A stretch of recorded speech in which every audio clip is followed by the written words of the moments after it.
தேதி வரை அதிகாரப்பூர்வமாக WHO ஒரு நெருக்கடி நிலையை அறிவித்து அதுவரை நடைமுறையில் இருந்தது. 2023 மே 5ஆம் தேதி தான் WHOவின் இயக்குனர் டாக்டர் டெட்ரோஸ் அவர்கள் அந்த நெருக்கடி நிலையை திரும்ப பெற்றுக்கொண்டார்.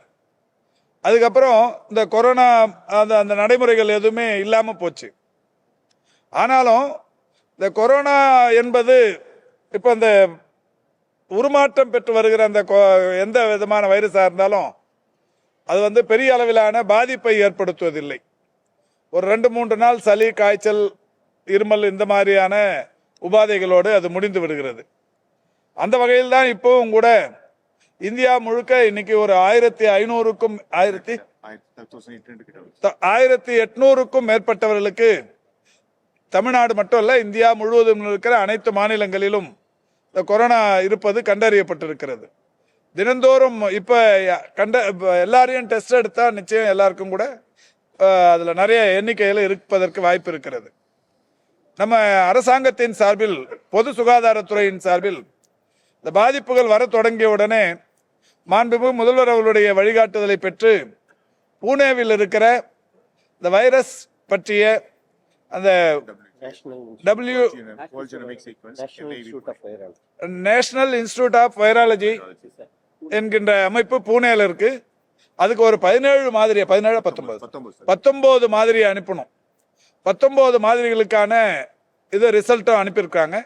இவை எல்லாமே ஒரு வீரியம் இல்லாத ஒரு ஒமிக்ரான் வகையிலான ஒரு கொரோனா. இதனால யாரும் பெரிய அளவில் பதற்றப்பட வேண்டியதே இல்லை. ஆனாலும் நேற்றைக்கு ஒன்றிய அரசாங்கத்தின் சார்பில் ஒன்றிய மக்கள் நல்வாழ்வுத்துறையின் செயலாளர் எல்லா மாநிலங்களுக்கும் ஒரு சர்க்குலர் அனுப்புறாங்க.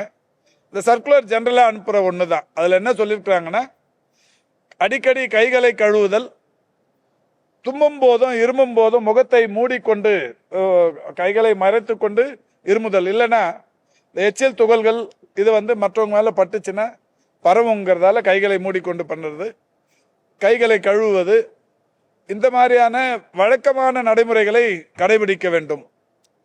இந்த நோய் எதிர்ப்பு சக்தி குறைவாக இருப்பவர்கள், அவங்களுக்கே தெரியும், இந்த சிறுநீரக பாதிப்பு, நுரையீரல் பாதிப்பு, இது மாதிரி பெரிய அளவிலான பாதிப்புகளை எதிர்கொண்டு இருப்பவர்கள், வயது மூத்தவர்கள், இவங்க பொது இடத்துக்கு போறப்ப மாஸ்க் போட்டுக்கிறதுங்கிறது, முகக்கவசம் அணிந்து கொள்வது நல்லது என்கின்ற வகையிலான அறிவுறுத்தல்.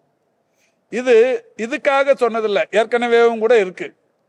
இப்போ இதை நாம இந்த கொரோனாவுக்கு அப்புறமா 2019 இறுதிக்கு அப்புறமா அடிக்கடி கை கழுவுக்கிறது, இந்த கண்ட இடத்துல எச்சில் துப்பாமல் இருக்கிறது, இருமும் போதும் தும்மும் போதும் தடுத்து தும்புறது, கொஞ்சம் சமூக இடைவெளியை கடைபிடிப்பது, இது எப்பவுமே இருக்கிற ஒன்று. இந்த கொரோனாலிருந்து இப்போ நடைமுறையில் இருக்கிற ஒன்று தான். பொது இடங்கள்ல நோய் எதிர்ப்பு சக்தி குறைவாக இருக்கிற, இணை நோய் அதிகமாக இருக்கிற கோமார்பிடிட்டிஸ், அவங்க முகக்கவசம் அணிந்து செல்வது நல்லது என்று சொல்லப்பட்டிருக்கிறது. இதில் எதுவுமே கட்டாயம் கிடையாது, நல்லதுங்கிறத சொல்லியிருக்கிறாங்க. இது நல்லது, நம்மளும் ஃபாலோ பண்றது நல்லது. இந்த உருமாறி கொரோனா சொல்லுங்க இல்லையா, இந்த கொரோனானால மூச்சு திணறல் அதிகமா ஏற்படுது, நிறைய பேருக்கு வருது, நிறைய ஹாஸ்பிட்டலைசேஷன்ல நிறைய பேர் அட்மிட் ஆகுறாங்கன்னு ஒரு தகவல் பத்தி. அதான் தகவலை திட்டமிட்டு யார் வேணாலும் பரப்பிடலாங்க. பதட்டத்தை ஏற்படுத்துறது, இது மாதிரியான சந்தர்ப்பங்கள்ல வரும்போது இதை கேட்டு தெரிஞ்சு அந்த உண்மையான செய்திகளை வெளியிடுவது மட்டும்தான் நல்லது. இந்த மாதிரியான நேரங்களில் பதட்டத்தை ஏற்படுத்தாமையும் ஒரு தவறான இந்த இதை ஸ்ப்ரெட் பண்ணி விட்டோம்னா அது சமூகத்துக்கு நாம இழைக்கிற கேடாயிடும். அது மாதிரி எதுவும் இல்லை.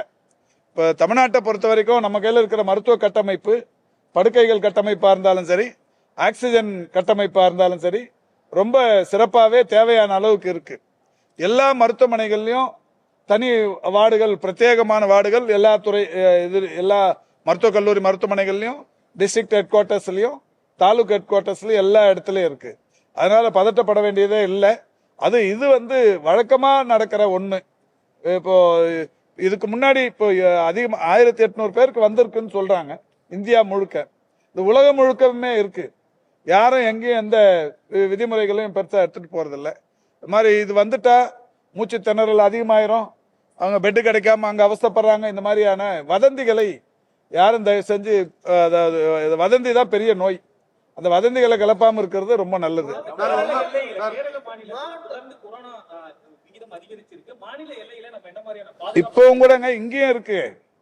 இங்கே நேற்றுக்கு 38, தமிழ்நாட்டிலேயே 38 பேருக்கு இப்ப ஆய்வு. அதாவது தனியார் மருத்துவமனைகளுக்கு போனா, எந்த மருத்துவத்துக்கு போனாலும் இந்த பரிசோதனைகள் போது ஒரு பேக்கேஜ் இருக்கு.